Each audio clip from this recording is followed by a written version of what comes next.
We are Gold Ivy. Our mission is to empower you to own and unleash your truth. Stories of resiliency are gold, and ivy grows in hard places. Those hard places are what creates space for light to shine through. You decide what works for your daily life and how to transform our lessons into your gold. This is Ivy Unleashed, a Gold Ivy production. It's here. Our Move with Gold Ivy virtual workout platform is ready for you.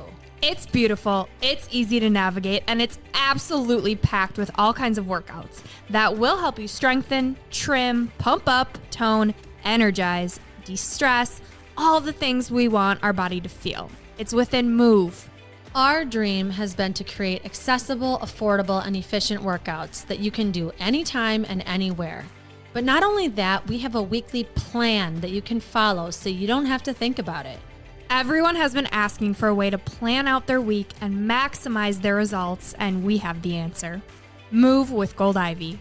You can pick any workout you want at any time, but if you do want a plan that alternates muscle groups and leaves your body feeling energized and strong, we have the resources for you. Speaking of resources, Move will also have a ton of them. We'll be adding all kinds of resources exclusive for Move members for your mental and physical health. We want you to get the most value out of our workout platform, and we will continually add kick-ass workouts, gut health information, physical challenges, and mental health resources that will leave you feeling ready to tackle life with energy and vitality like never before. On top of the resources and virtual workouts, we will also be hosting live workouts. So you're probably wondering about cost, and we're excited to share that for a limited time, only this month in January 2023, Move is free for a week and then only $10 a month. And you can lock in this $10 a month founder rate right now to hold forever. We know the value of our workouts and resources are worth more, but wanted to honor and celebrate our biggest supporters in these first few months of launching Move. So head on over to goldivyhealthco.com/move or find the link within the show notes of this episode and sign up today. This free week and monthly price, cheaper than any monthly membership you'll find, is going to end soon. So snag your spot and reap the benefits that you deserve to feel this year. It's your time. Move for your health, move for your confidence, move for your mental clarity, move with Gold Ivy. We are so happy you are here. In this episode today, you'll have access to Jessie Golden's beautiful perspective on life and health. You'll hear about her life as a ballerina, model, yoga teacher, about motherhood, and her rheumatoid arthritis diagnosis. Jessie dives into the decisions she had to make during her health crisis and how she rose above the challenge to destroy the chronic illness statistics that typically come with RA. Jessie is also the founder of the Golden Secret skincare line, and we discuss her natural approach and secrets to her glowing, youthful skin and non-toxic lifestyle. We thoroughly enjoyed our time with Jessie, and we are so grateful you're here to learn from her too. If you find value from Ivy Unleashed and are open to it, we would love for you to drop us a review wherever you listen to your podcasts. Our hope is that guests like Jessie end up touching as many lives as possible, and it's more likely with gold stars and reviews. Thank you so much for your help, and now to Ivy Unleashed with the brilliant Jessie Golden. Welcome to Ivy Unleashed Season 3, our first guest episode, and we are about to wow you. We are wowed. We are kind of starstruck right now. With us today, we have Jessie Golden. Thank you so much for being on Ivy Unleashed. Welcome to the show.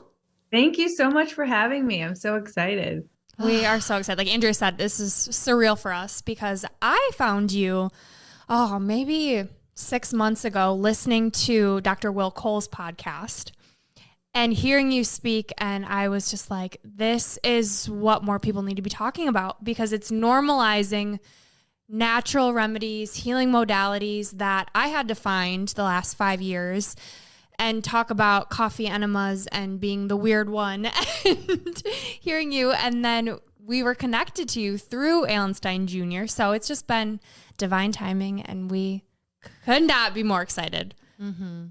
Yeah. And just say, I hear the Midwest accent. like tugs at my heart. Like it just feels like home. Because you're from Chicago. Yeah. Yeah, and we were talking about this before we started recording, that we know so much about Jessie from reading her book. She has a podcast, following her on social media, hearing her on other people's podcasts. And so we know a lot about your story from growing up in Chicago, but our listeners might not. And so can you kind of talk a little bit about where you grew up, what life is like, and kind of get your story started into your 20s? Yeah. Well, so I grew up in Chicago in the early 80s. I always like to preface that because I think growing up in the Midwest in the 80s was not the healthiest environment. Everything was microwaved and fast food was the thing. And, there really wasn't much talk about health. Like, health was like eating canned vegetables. I mean, it was, but I was always I always feel like I was an unusual child looking back. And I'm so grateful that I had a mom. I was raised by a single mom who just let me be me. And I was just unusual. I spent a lot of time alone. I was very spiritual as a kid. That's a whole nother story, but I kind of feel like I wasn't even here for the first 10 years of my life. I was kind of in two planes. But I became a vegetarian at age 11. I'm no longer a vegetarian, but just setting the stage of like how unusual I was. It was so unusual to like become a vegetarian at that time. Like my grandmother literally said, "You're going to die if you don't eat meat." But my mom was like, "Hey, I'll take you to a nutritionist. We'll figure out what to feed you." And she would drive me to the city to like go to this little health food store to get like lentils and soy and tofu and stuff like that. But that was the first time I kind of made the connection between what I was eating and how I was feeling. And I became a vegetarian because I just realized I was eating animals. And I was like, I don't want to eat animals. I love animals. And my mom was a dancer. She had a dance studio. So I grew up as a ballerina in the dance studio. I was raised in that environment. And if anybody knows anything about dance, it's like, it's your life. The studio goes with you. Everything you learn in there taught me discipline and consistency. I mean, it really laid the foundation for everything in my life, but it also laid a bunch of bad stuff as far as like negative mindset, criticizing every single thing that I did and trying to reach this epitome of perfection that didn't exist and ignoring my body, because you're never taught to listen to your body. It's like push through it, just get over it, don't whine and just do it. Like just shut up and dance. I was modeling since a child. I didn't love it. I always kind of hated it, but my mom really encouraged me. And I left home when I was 17. I went to Florida on spring break and I never came home. Literally never came home. I was like, peace out. So I've always been very independent and strong-headed. And I moved to Miami, and that's when I started modeling as a career. Again, I didn't love it, but I loved that it gave me freedom, something that I had never had growing up as a ballerina, as a dancer. My schedule was always so full. And here I got to work like once a week, and the rest of the time I was on the beach, which, living in Chicago, it was like the dream of like being in the sun every day. And I started modeling, and I was still dancing. I would take class actually at the Miami City Ballet School.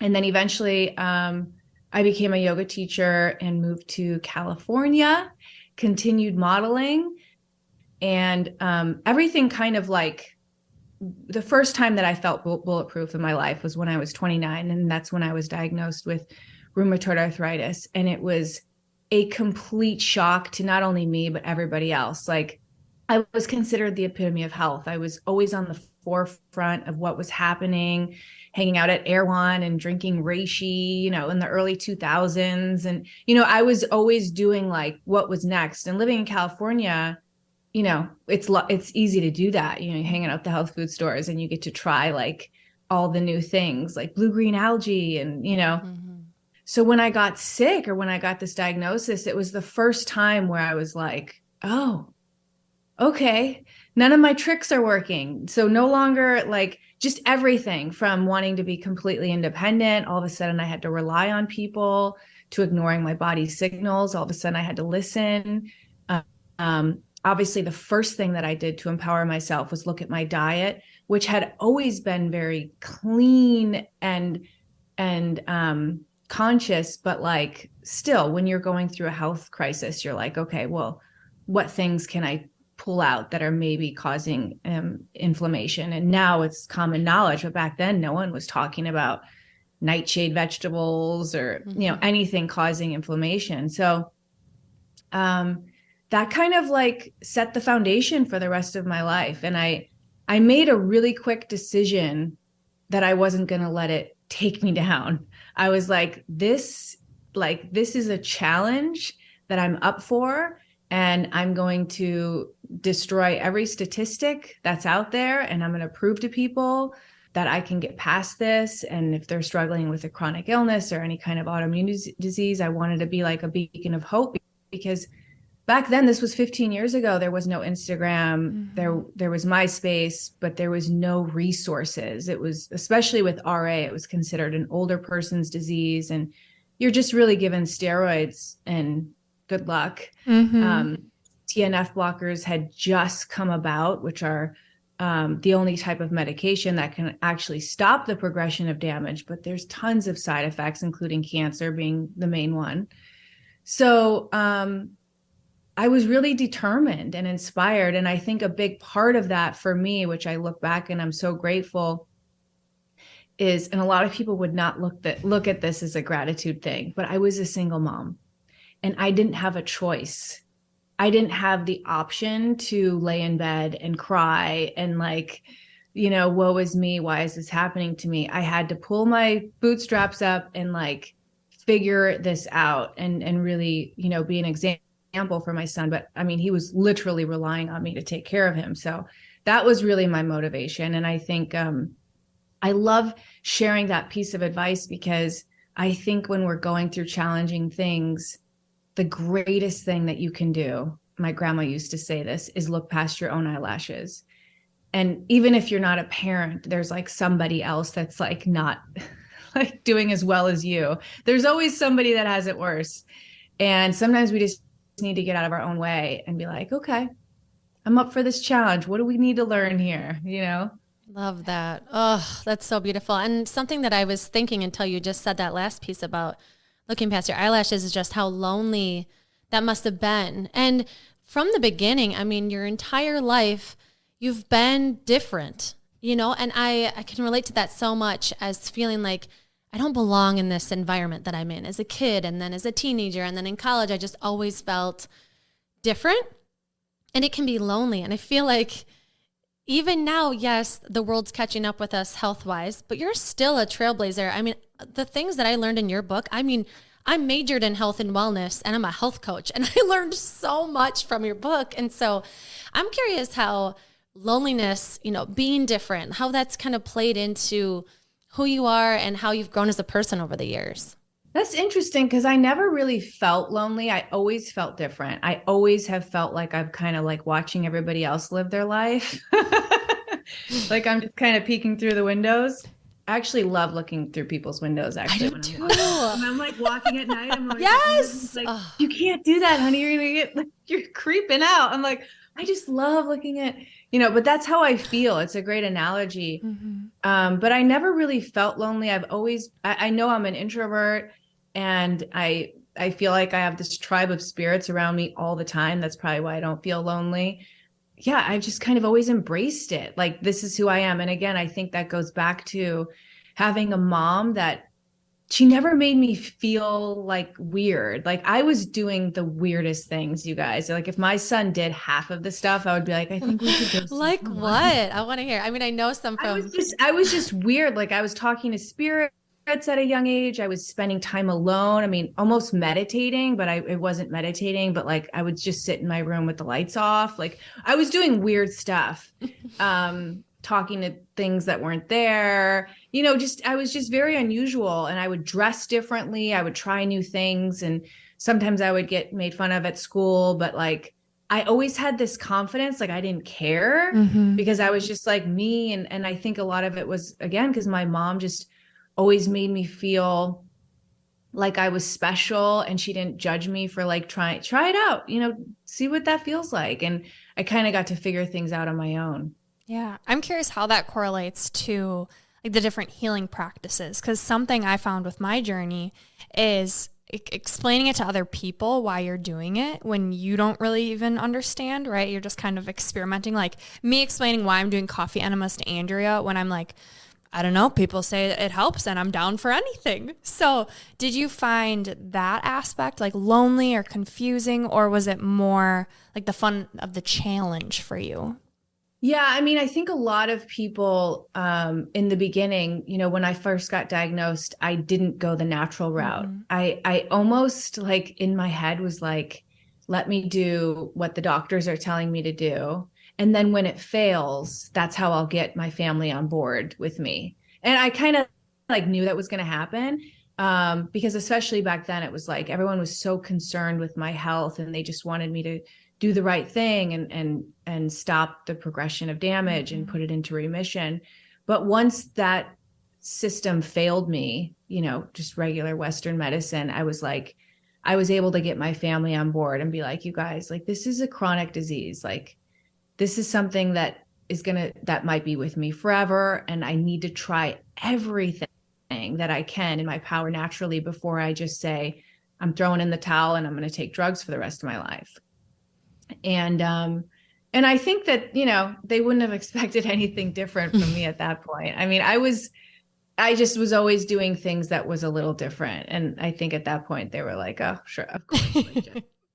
Yeah. I feel like it served you well looking at where you're at now.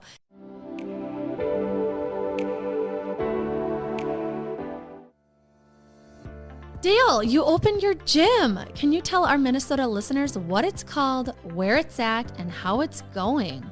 Yes, it's called Farrell's Extreme Body Shaping in Maple Grove. We're officially open for business. The energy is amazing. People are excited to be back on the mat, just like pre-COVID days.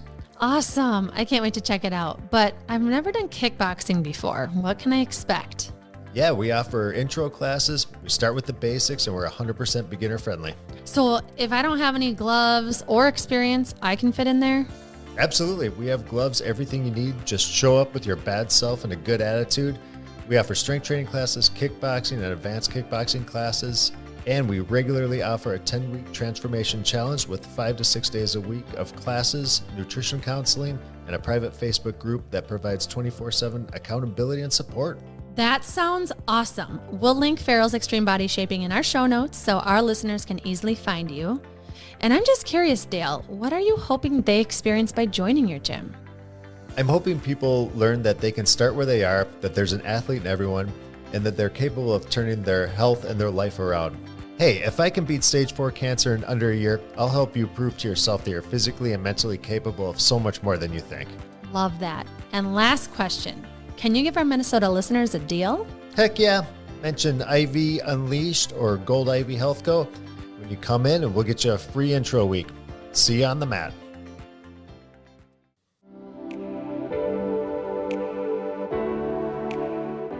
I think a lot of people can relate to that of, I don't want to do the medication. I want to go the natural route, but it can be very overwhelming. And that's another reason why I loved your book, is because you break it down into different sections of health. But I'm curious, like, where was your starting point when you're like, these meds aren't working, let's go more natural? Where did you start? What was your approach with that? Super simple. And I knew that this was going to happen, and maybe I made it happen. But once the side effects of the drugs clouded the actual symptoms of the disease, that's when I was like, this isn't working. And unfortunately, that's the loop that a lot of pharmaceuticals do. It's like, it'll get rid of one problem, cover it up, and then all of a sudden you have acid reflux, or all of a sudden you have irregular periods, or all of a sudden it's like, it's just this vicious cycle if you don't actually seek the root issue. And I think that's the biggest problem with Western medicine, is it's like, we don't address diet. We don't address our lifestyle. We don't even address like socially. Like, I love talking about that. Like, are you happy? Who's your partner? Who are your friends? Do you feel supported? Do you feel like you don't know how to set boundaries? Are you always saying yes? Are you a doormat? Like, I notice a lot of similar personality traits with especially women that have autoimmune disease. They tend to be a lot of givers and not take care of themselves. And it's like, here's life's invitation for you to now have to take care of yourself because you literally can't function anymore if you don't. You know? Yeah, you talk a lot about that on your podcast and in your book about just the mental piece of disease. And I would love for you to elaborate on that. You know, I think it's this internal exploration of why me? Like, why is this happening to me? And you talk about that in your book about, you know, being a teacher and things like that. And so how has rheumatoid arthritis been a teacher for you with your mental health? It has been one of my greatest teachers, like, period. And I feel like just having that perspective in life is so healing if you just kind of put that viewpoint on everything. So instead of thinking, woe is me, like, you know, I lost my job or I got sick or I'm getting a divorce or whatever it is, it's like, okay, like, what's going on here? What am I supposed to learn from the situation? Maybe the universe knows something I don't know. Maybe they're going to bring me somebody better. Maybe I'm going to get a better job. And so instantly, I mean, of course, when I got diagnosed, I allowed myself to grieve and I cried and I was scared. And I did that for about 24 hours. And then I was like, all right, what do we do?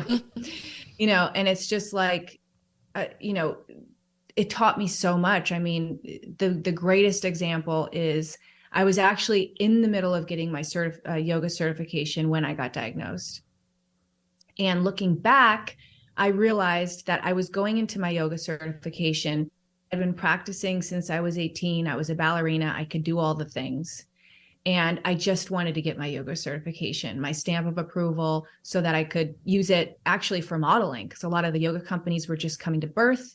And companies were looking for models that were actually certified yoga teachers. And right when I started this 4-month certification, my body started shutting down. And it got to the point where I couldn't walk. I was like shuffling into class. I could not practice any of the asana, the movements. And my yoga teachers were like, as long as you're here, I will give you credit. Like, they were so kind, of course. But it was the most humbling and torturous experience for me, somebody who used her body her entire life to transmute and communicate as a ballerina. And then that transition into yoga. Now I have to sit on the sidelines. None of my peers know that I can do that. I could even do any yoga. And I had to sit there and watch, and I had to sit there in my own SHIT. You can swear. And yeah, and just look at the other aspects. I mean, the perfect example is there's 8 limbs to yoga, and the asana, the movement, is only one limb. And that's what we tend to focus on in the United States. That's what kind of got hit. But if you're learning yoga in the East, like, the first thing you learn is the breath. And, you know, you learn all these other aspects, meditation and pranayama. And so I had to kind of like humble myself and learn, you know, that was the blessing. And learn all these things that I probably wouldn't have learned otherwise. And just having to sit with yourself when you physically can't move, you know, you really start to think about things differently. And I was able to like notice my thought patterns and kind of trace things back to my ballet history and any athlete, anybody can relate to this. It's very critical. It's your coach is judging you, your ballet teacher is judging you, the mirror is judging you, and that becomes your inner critic, and it can become toxic over time. And you're not even aware of it, especially when you're moving and you're productive all the time. So if you just sit still with yourself, it's like allow all that stuff to come up, and then you can kind of start seeding through it and working through it. Yeah. And I think in today's culture, and that was true for me as well, I was like, I don't want to sit still because I don't want to deal with all of that, right? I don't want to deal with the trauma in my childhood, and being go allowed me to not have to deal with it. And the same thing with symptoms of let's just quiet these symptoms. But when you actually get to the root cause of anything health-wise, your mind, it's involved. You can't escape the mental health aspect. So I'm curious what that deep work looked like for you. You said, okay, we're not going down the medication route. So what are some of these practices that you feel like really made a difference for you? Yeah. Well, the first thing I did at the time, I hired this woman by the name of Mina Dobick. She had worked with like Madonna, I think Gwyneth Paltrow. Like she was like she was like this secret guru here in LA. She had healed herself from stage 5 ovarian cancer like 30 years prior. So she was through this macrobiotic diet. And I thought, well, let's start there. Let's see what she has to say. And so I went to go see her, and she gave me this crazy schedule. I mean, talk about overwhelming, like just food and not only food, but like every part of my day was regimen. And the time that I ate was associated with an organ. Like in Chinese medicine, it's like, oh, at 3:00, that's your liver, so you need to drink the liver tea, and then you need to walk for 20 minutes after you eat, and then you can't eat after 5 because your body has to digest all the food so you can go to sleep, and you have to chew your food till liquid. But doing all these little things, like they start adding up. Like just chew, I'm just going to focus on chewing your food to liquid. Just that chewing your food to liquid is something we should be doing. Slowing down, chewing our food, being more mindful. Not only does it help create enzymes so your body can digest, make natural digestive enzymes instead of just shoving down, enzyme pills, chew your food, but it also helps with mind clarity, clearing your mind. It helps with symmetry of the face, just simple things like that. So I acquired so many cool little tricks. And when you're not feeling well and you give yourself like this schedule, for me at least, it felt empowering, and it felt at least like I was moving in the right direction. Even if like it wasn't working, I felt like I was doing something for myself. I wasn't just, sitting back and letting this disease take over. So diet and lifestyle, and of course, the mind aspect, like in macrobiotic, they believe it's a healing diet. So it's very clean. So literally, like anything that's toxic inside of you that you've ever put in your body comes out.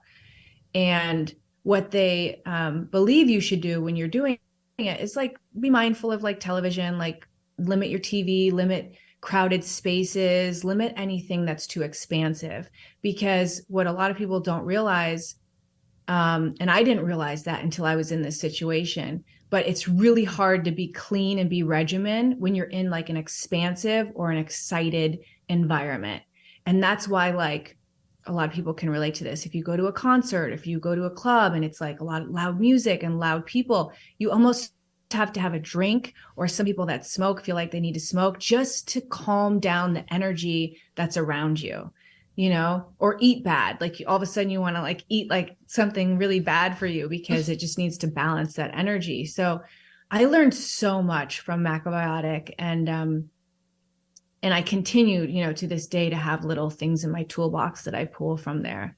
Yeah, I'm so curious about your toolbox because, well, you read a book like this and it's like, what would a day with Jessie look like? I mean, does she always have eucalyptus in her shower? Like, is she naked on her deck every day in the sun? Like, what is she doing? And like, could I hang out, or would she be like, what the hell are you? You can't eat that, Andrea. And I'm like, oh my gosh, my people. Which I mean, I've been doing this challenge this month of like specific things that I'm doing. I did every day for 30 days. And reading your book really inspired me because now I'm like, well, what's my next challenge? And there's so many tips in your book, which we haven't even said the name of it. It's the Golden Secrets to Optimal Health. And there's so many tips in it that I'm like, you know what I could do is every month I could just add 2 things in that she said to do that I'm not currently doing. And I can't wait to see what my life looks like. And so I'm just curious what it's like for you to be interacting with other people with your lifestyle now. Because it is so out of the norm. Yes, still to this day. Yeah. What's it like being you? You know what? I feel like everyone is California, it's everyone's like, I don't feel that like unusual. I think she's telling us we need to move to California. Yeah, I think you need to move. No, I mean, especially where I live now, Topanga, like everyone's kind of like old hippie vibes. And like, it's funny. We moved here in March and my son got swimmer's ear from surfing, and all the neighbors around here are so cool and stuff. And I had like all these like witchy tips for him, like, oh, let's like put garlic oil and like hold an onion to the ear, like cabbage leaf and stuff. And he went on a walk with the dogs, and one of our neighbor's girlfriends was like, gave him the same advice. And she's like, I'm kind of a witch. And he's like, oh no, my mom is too. Yeah, she told me all that stuff. I was like, okay. I was like, but I was yelling at him because I was like, you'll listen to her, but you will listen to me. So I think, I think California is always kind of been ahead, but like, I feel like going ahead is actually going backwards. Like, I feel like we need to go back to ancient wisdom. I've always been drawn to ancient wisdom, to anything to do with nature. I always say, like I say in my book, nature first. Mm-hmm. I think there's a place for Western medicine 100%, but I don't think that should be our first resource, Why do you think we've gotten so far away from it? Money. Yeah, I didn't want to say it. Unfortunately. I mean, it's, you follow the money, I mean, there's so much history. Like if you really look into like doctors and like what they're taught and who's funding what, and, it's really sad. Like just doctors aren't taught anything on diet. It's kind of crazy that, food is thy medicine, yet they don't learn anything about. Yeah. Something Brooke and I were talking about where, if you hear us saying, oh, there's so many tips in it, it could sound like it would be really overwhelming, but your book really does get back to the basics of slowing down, taking care of yourself, just eating real food. And it's not overwhelming. The way that as you read this book, you're like, wow, I could actually save some money by making these cleaning products in my own home. And then we'd probably all feel better. And there's just like so many tips in here that you break it down. And I wanted to say too that, if you start to use your skincare products, which you also have, we haven't even touched on the Golden Secret skincare products, is I also felt really like held, like you were holding my hand through the process of trying skincare products, because it's another industry we could talk about where it's about money, and you buy these products and you feel like they said I needed them, but I don't know why I'm using them, and I don't know what they're doing, and I don't even know how to apply it to my face. And then I got your products, and I had an ebook with the oil and the gua sha tool that told me what it's made of, why it's important. I had a video tutorial of exactly where to put the oil on my face and my neck, how to do it, why I'm doing things in specific order. I'm literally like looking at this majestic woman with this serene voice. It was like I was ready to sleep. I'm going to do it every night for the rest of my life. But even doing it with you, I could see results instantly of my face like feeling lifted up and why I was doing it. And you were explaining why. And so I just want to say that you do a lot. You provide a ton of information. You have a ton of skincare products, but with all of them, you explain why it's important to use it and what benefits it can provide you and how to use it. So I just want to thank you for the way that you've done this, making it so accessible. I'm so honored, first of all, that you recognize that, because it's just like so important to me. When I was writing my book, especially, it's interesting that you guys are from the Midwest, because I wrote the book like I was like writing it for my aunt. Like, how can I get my aunt who like is drinking, pumpkin lattes every day at Starbucks and eating McDonald's every day and like, I don't know, just like not being healthy. How do I explain this to her without getting her overwhelmed or turn her away? And I had a lot of experience, because every time I would go back home to Chicago, I would come home with like some new trick or something, and they would be like, what? You guys are doing that? I'm like, yes, trust me. In 2 years, you guys will be doing this. Just trust me. So I had a lot of practice, but when I got diagnosed, I felt so overwhelmed. Everybody had a trick that they thought was, still to this day, people like DM me like, have you tried turmeric? I'm like, you guys, I've drank turmeric for 15 years, like gallons. Okay. Like nothing, but it was really important for me to make it digestible and not overwhelming, and just like very simple, like exactly like what you said in the beginning, like just starting something new and just doing that for 30 days. You don't have to throw all your food out and change your entire lifestyle in one day, because that's not really, it's not going to last long. You know, just making those little tiny changes every single day and then adding on to that, I think is much better. And with skincare, it's like, I've been making this skincare for myself forever. I mean, I started making my first product when I was 15. So it's ingrained in who I am. So it's really easy for me to like talk about it and share. And I get so passionate about it because I was on the other side for so long as a model. And I did the marketing for products that I've never actually used. And I sold products that said, oh, I look like this because of this product, or if you use this product, you'll look a certain way, or, you know, and I kind of saw like the other side of things. And when I decided to launch my skincare, only because for 15 plus years, people would ask me, what's your golden secret? What's your golden secret? And finally I was like, fine. You know, a friend of mine was like, you have to package that stuff. Like, this is crazy. I was really reluctant. I was really protective at first because they were like my secret potions. But when I decided, okay, I'm going to do this, it was like there had to be more behind it.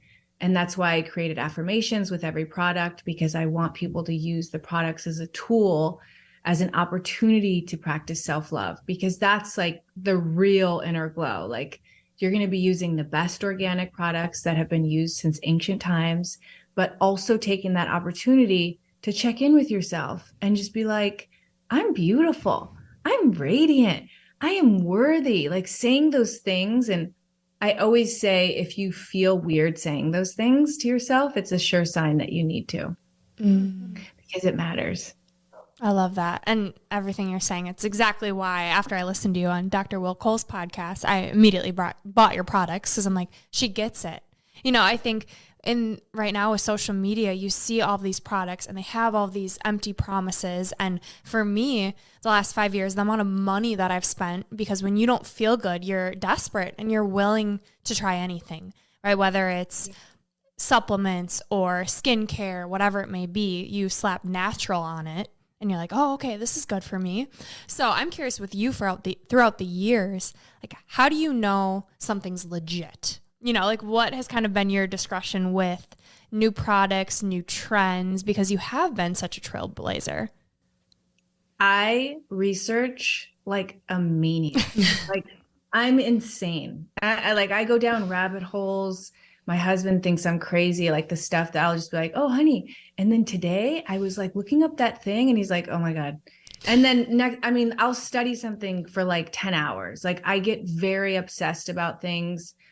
So I think at this day and age, you have to do your own research. And, you know, even like you said, like, oh, it says natural on the front. It's like, look at the ingredients on the back, you know, look at the ingredients, do your own research. There's great websites now, like EWG, Environmental Working Group, where you can research ingredients, you can research products, you can research companies. It'll tell you how toxic it is. It'll tell you if it's reproductive, if it's cancerous, if it's, you know, nowadays, I think there's so many great resources because consumers are finally, you know, pulling the veil back and being like, wait, I think it's because there are so many options too. There are so many options. We're so like, you know, overwhelmed with so many options. And unfortunately, just like pharmaceuticals, the people with the most money are the ones winning because they have the marketing budget to push things. That doesn't mean that they're the best. It certainly does not mean that they're the best. They just might have the biggest budget to hire, you know, the Kardashians or whoever's the biggest thing to, you know, be the face of whatever. So you have to do your own research. And I think that that's actually pretty easy these days, you know? Yeah, well, I like that you gave an example of the EWG, like, you know, going through trying to figure out what sunscreen to buy for your kids is tough. It's like, I don't know, like it says it's mineral based. Like, if you're a consumer, like you said, the marketing, it gets you. And you're the like, price. That looks the most natural. It says this thing. it's, you know, from a brand I've seen for years. So like, it must be pretty safe. Right. And so I think giving an example of, yes, do your own research, but like find an actual site that's not biased or trying to sell you something. So ewg.org is what it is, right? Yeah. And I mean, that even goes with, I just discovered this as a consumer, as a business owner, trying to get into retail space and different blogs and stuff. Everything has to do with money. So like, even you can't even believe influencers anymore because everything is paid. And unfortunately, a lot of people are going to sell out. And if they get paid enough money, they're going to promote something. There's even websites now like blogs. I had no idea that like these shopping blogs and stuff, like people charge companies to be on there. So if you have the money, it doesn't actually mean that that influencer loves that product and they genuinely use it. It's that that company paid them to put it on their website. So you really have to do your own research. And I say, one of the great ways I love checking, because it's something that I'm so proud of as a business owner, and it's because I had to take this route because I am a small company and I didn't have a big budget. I don't have a big budget, is reviews, verified reviews. You can see an ad for something and it's like in your face, in your face, in your face. And then you go to the website and they have no reviews. That's a red flag. Verified customer reviews, I think, is a great way to like back up a company, because it's real customers. You can't like delete it or change it, or, you know, it's actually legit. And I think that's one of the best ways to like verify a company as well. Yeah. I think for me too, it's the owners or the creators why. You know, like hearing your story, it's like what you went through. Like, would you really put this stuff on your face? Probably not. And so trusting the organization, the people, even with different gut health supplements, of getting really specific on, do they have a story? Have they struggled with their health, or are they just selling something? You know, are they a coach who actually went through their own struggles and know what they're talking about, or are they just selling something because they're getting paid? Yeah. It's easy to just trust and, oh, yep, this is good. But to actually take the time to do the research, I feel like people don't want to do that. Yeah. They want to rely on people to just tell me what to do. Tell me what to do. You have to take responsibility for your health. Yeah. Well, and we're in this space where we're getting money thrown at us to sell things, right? Because like Brooks, anything she puts on TikTok, it blows up. And so it's like, people are like, oh, can you talk about my vitamin, or can you talk about my supplement? And it's like, well, can we try it first? Like, that's exactly right. Like with affiliate deals, because I'm an affiliate for a lot of companies, but I only share products that I actually use and love, like period. And people reach out to me all the time and I say, send me the product. I'll try it for 30 days. And if I genuinely love it, I'll share it with my audience. And I don't need to get paid. Like I'll take the affiliate cut, which is like 10%. I just want to share. It's always been my passion. And I could tell with you ladies too, it's like, I just want to share things that have helped me and that have worked for me.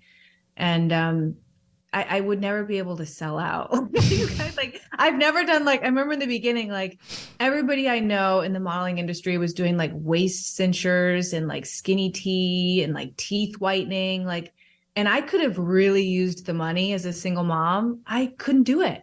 Like, I literally couldn't do it. I was like, but I don't believe in this stuff. Like, especially coming from a modeling background where I didn't have a voice and I was getting booked on jobs that like I had no control over. It was, I mean, of course I could have said no, but back then it was different. It wasn't like seen everywhere. And so I did Burger King commercials and Taco Bell commercials. And nowadays I would never do that, you know, because I feel like I am my brand and like what I'm selling is who I am. Back then it was different. You know, you could kind of separate yourself, but now that I have a voice and I have a choice, like it's so important for me to only share things that I genuinely believe in. Is it challenging for you to have a brand and to have products that you know in your heart and soul have helped your skin and so many people's, and it's legit? Like, is it hard for you to, you know, not be in the stores like these brands are that you know have a ton of chemicals in them? Like, what's that like? It's so frustrating. I mean, my poor husband hears me bitch about stuff a lot. I'm just like, I don't understand. When are people going to get it? Why is it, you know, and even with my team, like last week, even on this health website, I don't want to say the name, but it's like a natural skincare website that I actually want to get my products into. And I'm looking at every product and I'm like, I would never put this shit on my face. Like, what is going on here? Like, who is the buyer? What is happening? And again, you go to the website and you think that like it's fine because it's like vetted by whoever. And half of the stuff is just like, I wouldn't buy anything. Yeah, who is classifying this Yeah. as natural? Like, how do they get to be on this site if their products really aren't natural? And that's something that I found myself too, is like going down that rabbit hole of like, is there such thing as too clean? Or, you know, because I think you can go crazy with this stuff. For me, it was like changing out all the products and spending all this money. So it's like, how do you find that line? Like, is it slowly building your home to be non-toxic? Or like, what do you recommend to people who are listening and are like, that's great, but like, I don't want to spend $100 on a product, or I don't want to spend 100 hours researching. Like, what would you say to those people? I always say like, well, for skincare, for example, like start with like what you use most often. So if you're using like St. Ives every day on your body, maybe switch that out. You know, just like the one product that you're using the most. Cause like by now everyone knows your skin's your largest organ. So like whatever you're putting on your skin, it's either doing good for you or it's doing bad for you. So whatever you're using most often, switch that out to non-toxic and organic if you can, and fragrance free, because fragrance by far is like one of the most, not by far, but I think it's one of those things that is a loophole. It's actually a loophole. It's a trade secret loophole. So people can use just the word fragrance and it can actually contain over 1,000 different chemicals, because it's a way to protect their trade secrets. So if you see that term, don't use it. And it's in everything. It's in candles. It's in garbage liners. It's my son the other day, I had him go pick up garbage liners and I was like, what is that smell? What is that smell? And he stopped at the little corner store and all they had was like these scented garbage. And I'm like, why? Like, why are they trying to kill us? Like, I'm very sensitive to any kind of artificial scent like that. I had to throw them out. I couldn't even do it. I couldn't even do it with a garbage can. So I say start with like what you use most often. And then whenever you like get rid of something, try and exchange it for something cleaner, you know, fragrance free laundry detergent or fragrance free soap. With soap, I buy like these big like castor oil soaps on Amazon, and you can just add your own essential oil, a little bit of lemon or a little bit of orange oil, and you can use it for pretty much everything, you know? Yeah. What would you say to those people? Doesn't have to be expensive. Is that what you're saying? Yeah. Yeah. That's something I learned with your book, because a lot of the people in the holistic field, you know, the functional practitioners that I follow on social media, it's like, it's expensive products. And I'm like, I am paying all these medical bills and then I'm trying to change products. And so hearing what you said, like adding in essential oils, those little things that you can do.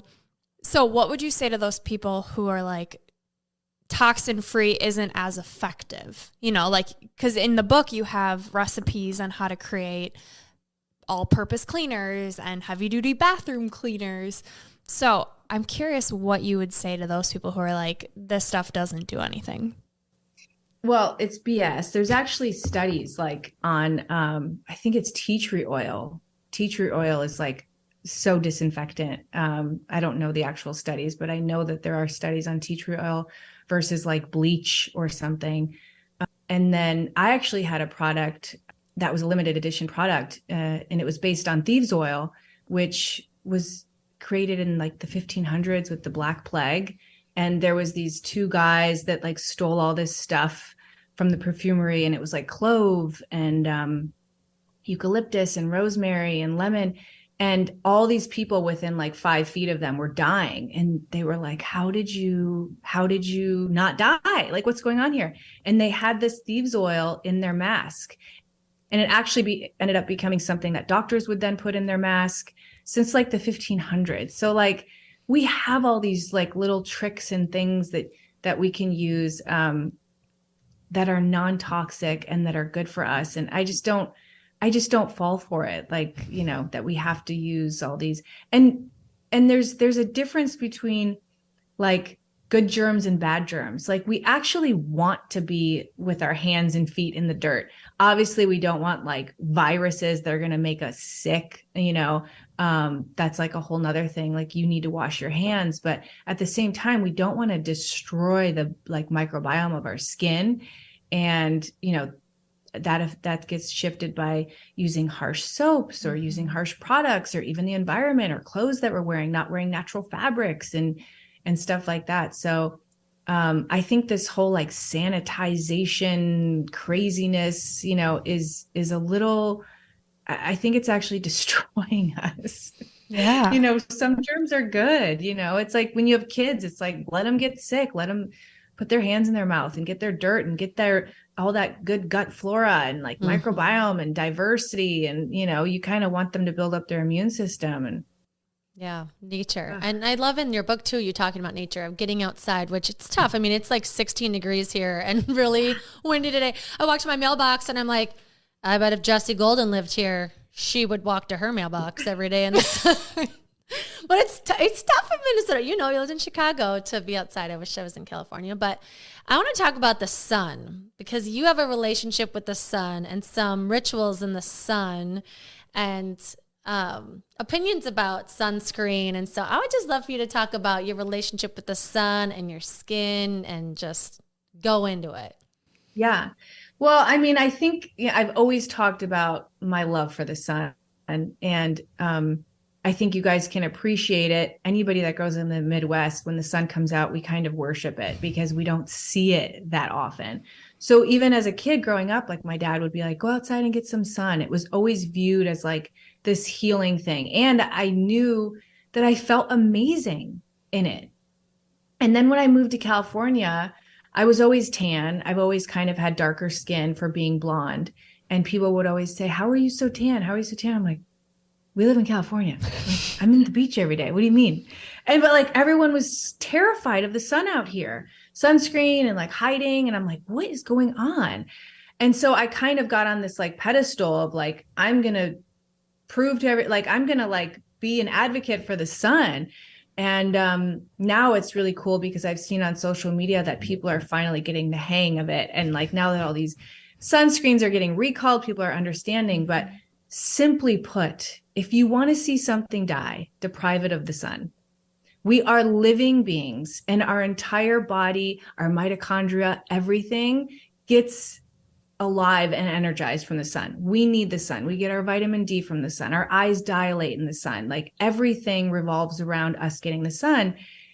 We are designed, or we were designed when we used to spend 90% of our days outdoors during the warmer months, to store enough vitamin D and enough sunshine in our bones to last us through the winter.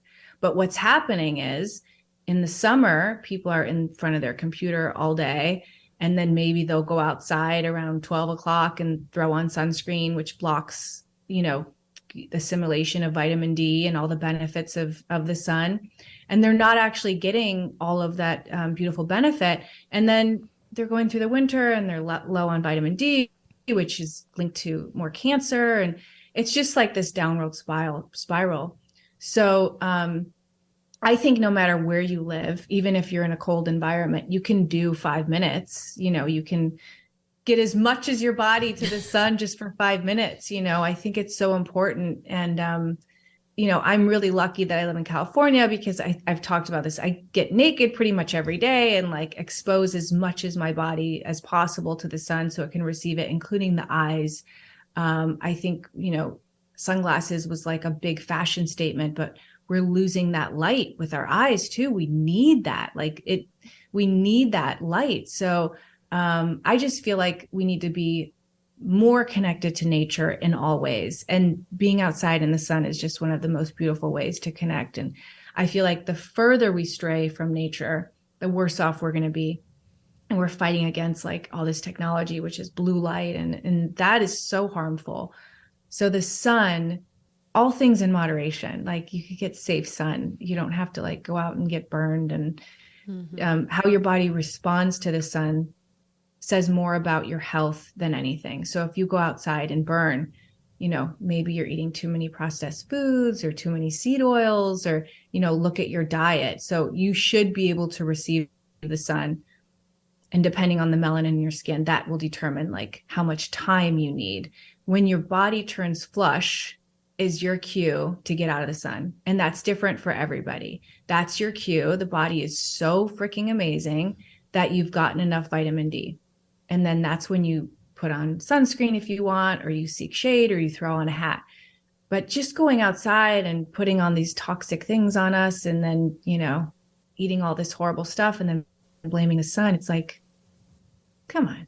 Yeah. I did not know that with food. Yeah. Well, and I was going to say too, because you're like a walking, like you own a skincare line and you're like, don't put on the sunscreen. That is so controversial in your space. Mm-hmm. And so that's really why I wanted to talk about, because there is more to it than just what you're putting on your skin. You talk in your book about what you're eating and how that can protect you. And then, or the opposite effect, like you said, if you're having too many seed oils or processed foods, you'll burn faster, or there's so much more in your book about it. But I'm just curious more about that. So like for you, you don't ever burn hanging out in the sun. I never burn. I think I burned once when I was like 12 and I went to Mexico and put on like Hawaiian tropic oil all day. Well, and you don't have any wrinkles either. And so like you are physical proof that it's possible to not wear sunscreen by taking good care of yourself and still exposing yourself to the sun. Well, I do have wrinkles, and I think that's normal at my age. But what I don't have is I don't have hyperpigmentation. And I think that's a big thing that is I get so frustrated with the beauty industry on what they try and tell women to do on how to get rid of hyperpigmentation. And basically everything they tell you to do is going to create more hyperpigmentation. These hydrochloroquine or bleaching stuff, and basically things that destroy, the barrier of your skin. And then the second you go in, not only in the sun, but any kind of heat, hyperpigmentation is going to happen. Or this new dermabrasion that everybody's on. Like, we need those vellus hairs on our skin. They're there to protect us. Like, our skin was designed to keep more things out than in. And when you remove that hair from your face, it's going to expose you to more environmental stressors, including sun damage, hyperpigmentation, birth control, antibiotics. All these things affect how you receive the sun. I mean, I get so fired up about this stuff, but I always feel like, if you like, going back to seed oils, by the way, like I just read this study about how cancer was not even a thing prior to the invention of sunscreen and seed oils. Like, our ancestors didn't deal with this kind of stuff. So the sun hasn't changed. It's our diet that's changed and how we're able to receive the sun. So, I just feel like if we just go back to more simpler ways and just do things kind of how our grandparents or great grandparents did it, we would be better off. And they were outside. They were outside enjoying the sun and eating good fats and using natural products, because everything was natural. Everything, there was no need for organic because everything was organic. There was no all these pesticides and all these things. So yeah, I feel like you're so knowledgeable on it and you've been living it for so long that I bet it's hard for you to even get back to the basics of like why this is important, right? Well, like we had we had 2 skincare episodes where we're talking about retinol, and we're talking about like her number 1 rule was put on sunscreen every day.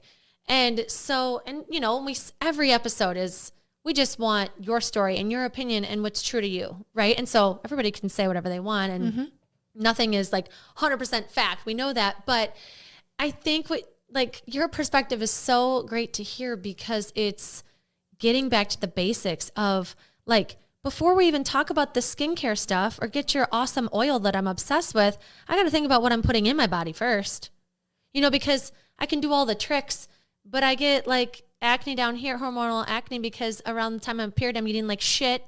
And so then of course it's flaring up because I'm eating like shit and I'm hardly drinking water and drinking more alcohol. Like, what do you think's going to happen? And so I just love that. Again, your book is just the basics of the earth and the herbs and the practices, that's not just physical, it's your mental health. Like there's a chapter on laughing. Like it's so, and sex. Yeah. It's so great. And I just have to say one more thing about sunscreen. Yeah. Please do. Please. Because it's so important.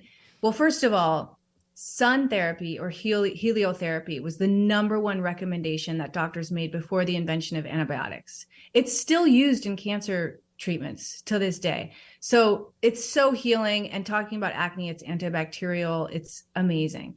But talking about sunscreen and why I feel like the beauty industry, so much of the beauty industry, and bless their hearts, but so many dermatologists are just, I feel like, taught wrong. And I happen to disagree with most of what they tell people. But a lot of sunscreens actually separate UVA and UVB light. So when you go out into the sun without anything on, you're getting the full spectrum of light. That's the healing light that we want. We want all those colors, especially in the morning, when the sun rising with the beautiful red light and all that stuff. When you put on some sunscreens, it blocks UVB. So you're only getting UVA. UVA is what is skin damaging. So sometimes sunscreen actually makes it worse, especially if what's in the sunscreen are high PUFA seed oils like grapeseed oil or hemp seed oil. Those oxidize as soon as they touch your skin. And then when you go in the sun, it's actually going to degrade your collagen and matrix rapidly. So like all these things that they're telling you to do are actually making it worse. Like that's what I'm like trying to get the point across. I'm like, you'll be better off. Even with self tanners, people think, well, maybe I'll just do the self tanner. Self tanner has an ingredient called DHA, which is what gives you that toasty color. And it has that weird funky smell because it's literally burning the top layer of your skin. And when you put that on and you go into the sun, it actually is, I think it's like 80% more degrading, more sun damage happens. I mean, it's like, so people think they're doing the right thing, but what you'll notice, what I always noticed in the modeling industry is the people that were doing all the things, all the retinols, all the La Mer, all the this, all the facials, they had horrible skin. They had horrible skin. They did. And here I was doing oil cleansing and going to the health food store and buying like weird hippie stuff and like putting things together. And I was like almost embarrassed of the things that I was doing because I didn't have all the tricks. And now looking back at 44, my skin looks better than a lot of these people. And I'm like, I think we're onto something, guys. I think if we just connect back to nature, like we're going to be okay. You're like the test of time, right? Because I mean, we live in this world where marketing is king.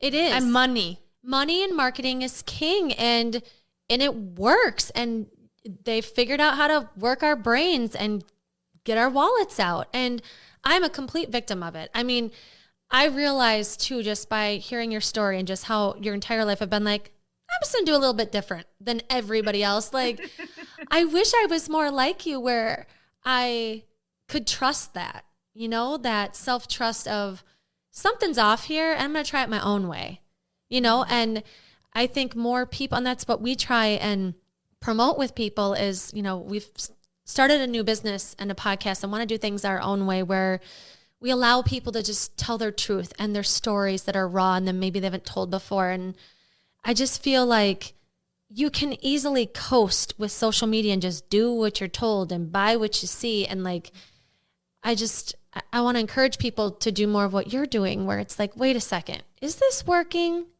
Like, do I feel better? Is it helping me? And then we can just look at you and be like, okay, this works. What she's doing is the anti-aging cream really anti-aging or is it aging me?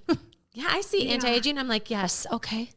I'll try it. Marketing. I mean, it's again back to taking ownership and responsibility and not believing everything you hear and, you know, being smart about it. Like asking yourself those questions and not believing everything you read or hear, which is something that I've had to retrain my brain to do.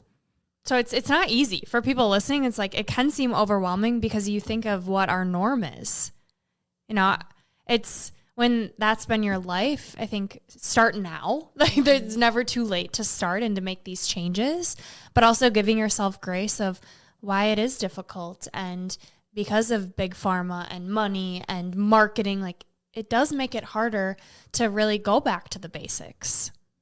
I think learning to trust your own instinct, like just listening to you ladies, like I feel like we're in a society where we're like told to trust everybody else, or like people don't have they don't feel worthy enough to trust their own self. Basically, they feel like they need to go outside of that and get it from a doctor or wisdom from somebody else that like has a lot of followers, or, you know. But I think just trusting your instinct in those little things, like if your voice says turn right instead of left right now, or leave home now instead of 5 minutes, like just listening to those inner voices throughout the day, that voice will get louder and louder the more you listen to it. And then you'll kind of start to trust your own way. And it's very hard in this world where we're being bombarded by so much information. And I think that's why it's so important to take time each day to be free of podcasts and television and Instagram, and just go for a walk or meditate, or just so you can kind of hear what your inner guidance is trying to tell you, because we all have like that inner compass, but you know, either we don't trust it or we can't hear it. Yeah. Oh, I'm so glad you said that, because that's, I think in my healing journey, why meditation has been so huge is because I've learned like I am my own best doctor and I know my body best. And with everyone that's been turning to me for gut health guidance, it's like there isn't one secret trick or one secret supplement, right? Like you have to do the deep work of tuning out that outer noise, doing what's best for you. But the minute you go back to normal life, right, it's eat this food and it's convenient. And so you have to keep taking that time to slow down, to realign, so that voice becomes loud and you can really connect with it. So I'm so glad you said that. And something both of you have said is and I know you've said previously, is people have suggestions for you. Have you tried this? Have you tried this? And I know that that's a big piece of coaching is like, okay, once we get off the phone, the floodgates are going to come back in. Mom's going to have an idea, or your uncle or whoever is going to tell you what's best.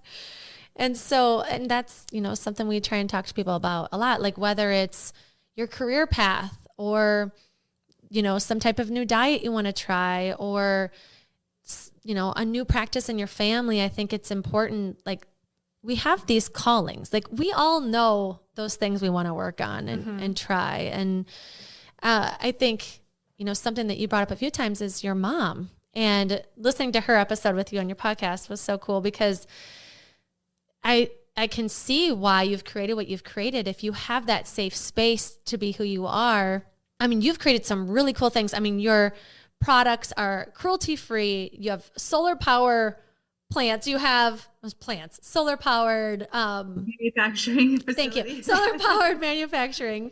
You like provide trees for, you know, purchases. Like if you buy something from the Golden Secrets, like you're planting trees. And so I just think it shows, you know, maybe your parents didn't give you permission to be who you are, but give yourself that permission. If you don't feel like you were hurt as a kid or you couldn't be who you are, like there's value in listening to those things. And you can really provide some beautiful things in the world like Jessie has, because I feel like I'm benefiting from your mom letting you be who you are.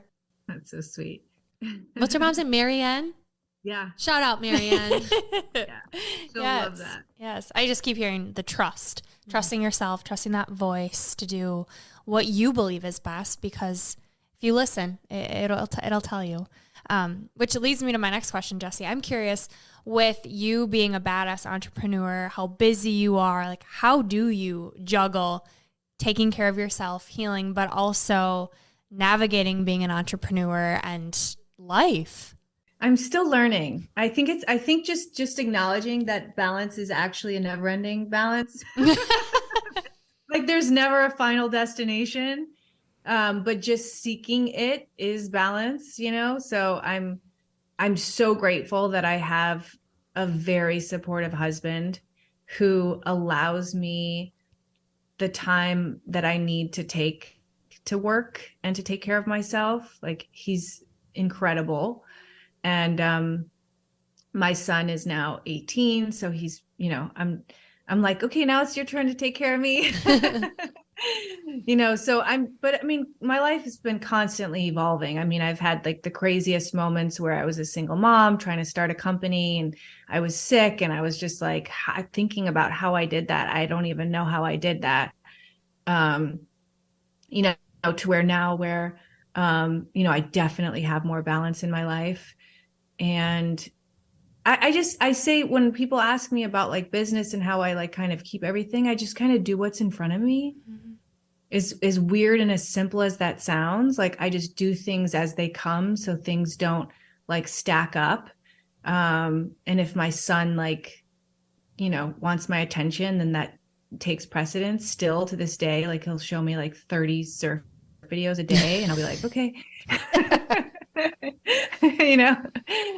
But yeah, I think just seeking balance. I think we all have that challenge. Mm-hmm. Definitely. Yeah. And especially too with kids too, that, I have young ones right now and building a business.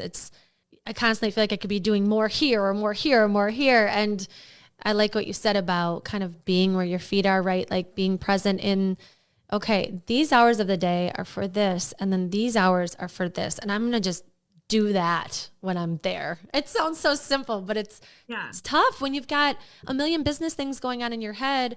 When you're sitting with a child, it's like, oh my gosh, I need to turn this off. I got to turn this off and just be here.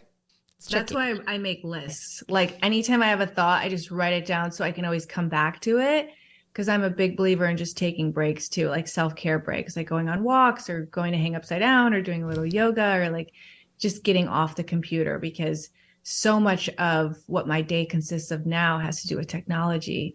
And so I really need to like take those breaks for my eyes and just for my mental health, I'm just imagining you on your deck naked, doing your inversions around your house, staring into the sun with no sunglasses, like all of these things that are clearly they're benefiting you, but they're just so different. And not even that, just learning more about you, knowing all the different spiritual practices you've done and things you've tried. It's like, I feel like I could talk to you for another 3 hours about the random things that I know about you, just to hear more. Well, it also gives me hope that like, because I do believe I cannot run a successful business if I'm not well. And that has been like priority number one. And what I love so much about our relationship is like Andrea supports that, right? When I'm thriving, the business is better and vice versa. And you're proof too that you have to prioritize your well-being. You have to take care of you. Those breaks are needed. Those naked sunbed, like that's productive. That is adding to the business and your success. Yeah. And sometimes, having an ailment or an illness, like I said, can be motivating. For example, I didn't share a lot of this till recently, but last year, 2 years ago now, right in the middle of COVID, I decided to do, I needed 2 hand surgeries on both of my hands from RA. My joints had shifted and the tendons had fallen off the bone. So that was fun. Oh my gosh. And I was right in the middle of the busiest time of my business. And I wasn't in manufacturing yet. I was still handcrafting everything. So I had to hire help, and my son and my husband were home. So I put them to work. But I did everything with my left hand for 6 months, taught myself how to do everything with one hand. And I mean, like filling bottles and putting on stickers and putting things together, and not only, brushing my teeth and stuff. I don't think I washed my hair for a while. And then I went right into doing surgery on my right hand, but my left hand was still new to me. It was like getting a new hand. So I was learning how to use that hand. And this was during the craziest time of my business. Over the period that I did handcraft, I did over 25,000 bottles before I got into manufacturing, and with one hand, either the right hand or the left hand. And a lot of people didn't know this. I actually, while we were going through it, I didn't want to share because COVID, everything was going on. And I was like, oh, I don't want people to think this is weird that I only have one hand or something. So a lot of facilities were shut down. But, it was motivating for me too. I have to keep going. And so it motivated me to, do my hand therapy and get things going. And I think it was really part of me getting my hands back to where they are now, is just like doing all that movement and not being complacent. And, Yeah. Oh, Wow. that's so powerful. Thank you for Yeah. sharing that with us. Well, Jessie, I just want to say Jessie Golden, because I cannot believe I'm talking with you. It's been this like buildup of, man, we could ask her a million things, and there's, so many things we could thank you for what you've put into the world. But we want to make sure everybody knows where to find you so that they can get an ebook, or they can get your actual book, or they can learn how to use a gua sha, or they can, get more of you on social media. So where can our listeners find you? I think Jessie Golden on Instagram is probably where I post most often. And then I also have jessiegolden.com, where I share like everything and anything that has helped me in my life. And then thegoldensecrets.com. And we also have an Instagram and TikTok and Pinterest and all that stuff. Awesome. She's everywhere. If you're looking to heal and get some inspiration and learn about different products, and I love following you too for the products that you do post and your page on your website. It's amazing. And if you want to try the Golden Secrets, you can use code GOLDIVY for a discount. Jessie and her team have been so gracious for that. So thank you. We want everyone to experience this gold, literally. Yes. And we'll put it in our show notes too, so that you can link right to the site, and we'll have our discount code there too. Yes. Well, thank you again, Jessie. And we have more. We want more from you. So your 3 gold stars, these are your 3 takeaways that you'd like to leave our listeners with. I would say stay close to nature as possible in all ways. What you eat, put on your skin, your lifestyle, fabric, everything that you do. The second thing, we kind of touched on this, I think looking past your own eyelashes. And this could be taken in so many ways, but I was just talking to my son about this, and I think your audience would appreciate it, is sometimes I feel like we think we're not good enough to like share ourself or our gifts. But if you switch it and you think that you're actually being selfish if you don't, maybe it'll motivate you a little bit more. So like, looking past your own eyelashes, getting out of your own way and just doing, what lights you up, what you came here to do, because only you have gifts inside of you that only you can bring to birth. And then lastly, I would say, listen to your instinct. It will not steer you wrong. Oh my gosh. Oh, I just want to sit with you and drink some matcha somewhere. Okay. Next up is Unleashing Ivy. So these are 3 rapid fire surprise questions that we didn't tell Jessie about. My question, Jessie, is if you could only use one skincare product for the rest of your life, what would you choose and why? The Heal All oil from the Golden Secrets, because it addresses over a dozen skin conditions and it can be used in a multitude of ways. It's 100% organic, essential oil free, EWG approved, and it helps with everything from like acne, blemishes, anti-aging, collagen building, hair growth, cuts, burns, scrapes, diaper rash. You can use it on your lips, your eyes, your eyebrows. I mean, all over body glow oil. I literally always say that, like if I was on a desert island, what would I bring? The Heal All oil. And I actually read reviews on it because I'm about to purchase it for my kids because they have a few scars from, different things. And I read a specific mom whose son had like a skin condition from a pool and had all these little dots on his neck, and it healed it. And so I'm like, oh, I'm going to use that on my kids. So yeah, that's one of my favorites because there's so many reviews from people that had gone to talk about dermatologists, like dermatologist to dermatologist, put on antibiotics and put on like retinol and put on, I don't even know what they give you for eczema and psoriasis and stuff, and nothing would work. And then they use the Heal All oil and it's gone. I'm like, oh my gosh. That's got to be so fulfilling. Yeah, those are my favorite, like to get the reviews. It's just like, that's why I do all this hard work. Yes. So where would people put that in their routine? Would it be just like any time of the day? You don't have to put it with different products. Do you use it as a cleanser?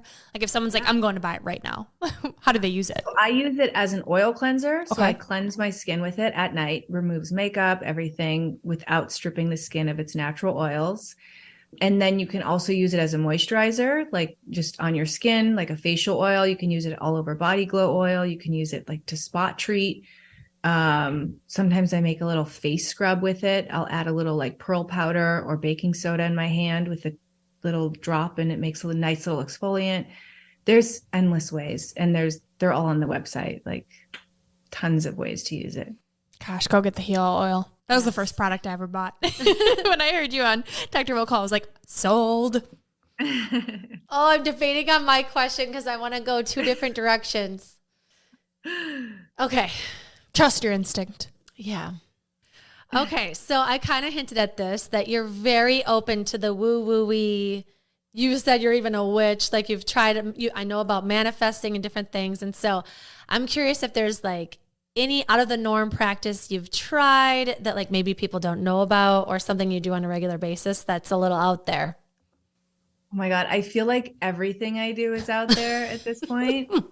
But something I shared recently during Halloween, and a mom reached out to me and she was like, thank you so much, it worked, is just cutting an onion. Like if your child's sick or if anyone's sick, cutting an onion in half.